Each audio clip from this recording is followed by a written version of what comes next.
नंदी को भक्ति और शक्ति के प्रतीक माना गया है। कहा जाता है कि जो भी भगवान भोले से मिलना चाहता है, नंदी पहले उसकी भक्ति की परीक्षा लेते हैं। भगवान शिव के प्रति नंदी की भक्ति और समर्पण की वजह से ही कलयुग में भी भगवान शिव के साथ नंदी की पूजा की जाती है। नंदी को भगवान भोलेनाथ का वाहन माना जाता है। नंदी को भगवान शिव का द्वारपाल भी कहा जाता है। मान्यता है कि शिव तक अपनी श्रद्धा पहुंचाने के लिए नंदी को प्रसन्न करना जरूरी है। नंदी को बुद्धि और ज्ञान का प्रतीक भी माना गया है। शिव के मंदिर के बाहर हमेशा नंदी विराजित रहते हैं। आइए जानते हैं क्या है इसके पीछे का रहस्य। शिव का सबसे बड़ा भक्त नंदी। कहा जाता है कि असुरों और देवताओं के बीच हुए समुद्र मंथन में हलाहल विष को शिव ने पी लिया था। महादेव ने संसार को बचाने के लिए इस विष का पान कर लिया था।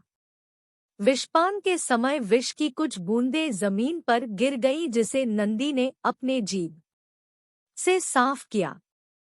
नंदी के इस समर्पण भाव को देखकर शिव जी प्रसन्न हुए और नंदी को अपने सबसे बड़े भक्त की उपाधि दे दी। शिव ने नंदी को क्यों चुना अपना वाहन? भगवान शिव ने कहा कि मेरी सभी ताकतें नंदी की भी हैं। अगर पार्वती की सुरक्षा मेरे साथ है तो वो नंदी के साथ भी है। बैल को भोला माना जाता है और काम बहुत करता है।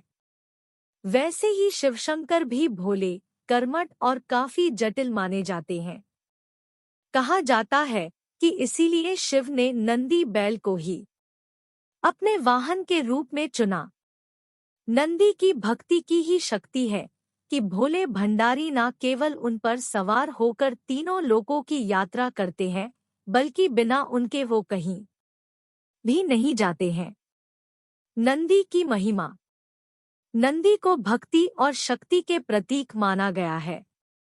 कहा जाता है कि जो भी भगवान भोले से मिलना चाहता है, नंदी पहले उसकी भक्ति की परीक्षा लेते हैं और उसके बाद ही शिव कृपा के मार्ग खुलते हैं।